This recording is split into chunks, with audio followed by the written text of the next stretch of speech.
Narsipatnam medical కాలేజీను చూసేదానికోసం నేను 9వ తారీఖు నా ప్రోగ్రాం పెట్టడం జరిగింది. దాని తర్వాత అక్కడ నుంచి 10వ తారీఖు నుంచి మనం రచ్చబండ కార్యక్రమం అనేది ఒకటి తీసుకుంటూ ప్రతి గ్రామంలోనూ కూడా మరీ ముఖ్యంగా మెడికల్ కాలేజీలకు సంబంధించి ప్రజలకు జరగబోయే నష్టం గురించి వివరిస్తూ సూపర్ 6 సూపర్ 7తో చంద్రబాబు చేస్తా ఉన్న మోసాలను ప్రజలకు అర్థమయ్యేట్టుగా చెబుతూ ప్రతి గ్రామంలోనూ ఒక రచ్చబండ కార్యక్రమం అనేది నిర్వహిస్తూ ఇవి చెబుతూ ఆ గ్రామంలో మన గ్రామ కమిటీస్ వేసేయడము, ఆ గ్రామ కమిటీస్ తో పాటు అనుబంధ విభాగాలకు సంబంధించిన అధ్యక్షులను నియమించడం అన్ని కూడా ఆ గ్రామంలో అయిపోయేట్టుగా అడుగులు వేయడం. దాని తర్వాత 1,00,000 సంతకాల సేకరణ అనే కార్యక్రమానికి శ్రీకారం చుడుతూ ఆ లెటర్ మెడికల్ కాలేజీలను మేమంతా కూడా ప్రైవేటైజీకరణను వ్యతిరేకిస్తున్నాము అని చెప్పి ప్రజలు పెట్టబోయే సంతకాలను సంబంధించిన లెటర్ కాపీని దాని మీద కూడా QR కోడ్ ఉంటుంది. అవి గ్రామంలో ఇస్తాం ఈ గ్రామ కమిటీకి, అనుబంధ విభాగాల అధ్యక్షులకు. ప్రతి గ్రామం నుంచి కనీసం 500 మందితో సంతకాలు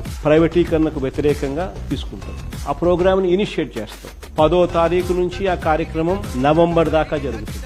అక్టోబర్ 28న అన్ని కూడా ట్రాన్స్లేట్ అయిపోయి నియోజకవర్గ స్థాయిలో ఉన్న కాన్స్టిట్యున్సీ కోఆర్డినేటర్ 28వ తారీఖున నియోజకవర్గ హెడ్ క్వార్టర్స్ లో ర్యాలీ చేస్తాడు.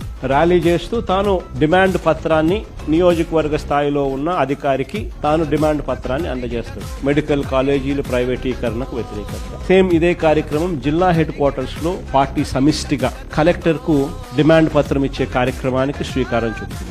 నవంబర్ 24వ తారీఖున ప్రతి నియోజకవర్గంలోని ఆ 50,000 సంతకాలు, 60,000 సంతకాలు, ప్రతి నియోజకవర్గంలో మీరు కలెక్ట్ చేసిన ఆ 50,000 సంతకం అంటే ప్రతి గ్రామంలోనూ ఏదైతే మీరు 500 సంతకాలు సేకరించినారో అది నియోజకవర్గ స్థాయిలోకి వచ్చేసరికి 50,000 సంతకాలు అవుతాయి. ఆ 50,000 సంతకాలను మీ నియోజకవర్గాల నుంచి ఫ్లాగ్ ఆఫ్ చేస్తారు లారీలో. అవి జిల్లా కేంద్రానికి పోతాయి. రిసీవ్ చేసుకున్నది 24 రిసీవ్ చేసుకున్న తర్వాత అక్కడి నుంచి మీరు విజయవాడకు పంపించే కార్యక్రమాన్ని అక్కడ మీరు ఫ్లాగ్ ఆఫ్ చేస్తారు. దాదాపుగా 7 కాన్స్టిట్యున్సీలు వేసుకున్నా కూడా 7 × 50 అంటే దాదాపుగా 3.5 లక్షల సంతకాలతో అక్కడి నుంచి బయలుదేరుతాయి విజయవాడకు. 26వ తారీఖున విజయవాడకు చేరుతాయి. విజయవాడకు ఒకసారి ఈ 1,00,000 సంతకాలు విజయవాడకు చేరిన తర్వాత గవర్నర్ గారికి 1,00,000 సంతకాలు అప్పచెప్తాం. ప్రైవేటీకరణకు వ్యతిరేకంగా గవర్నమెంట్ మెడికల్ కాలేజీలు అమ్మేదానికి 1,00,000 మంది సంతకాలతో ప్రజలు వ్యతిరేకిస్తా ఉన్నారు అనేదాన్ని గవర్నర్ గారికి అప్పచెప్తాం.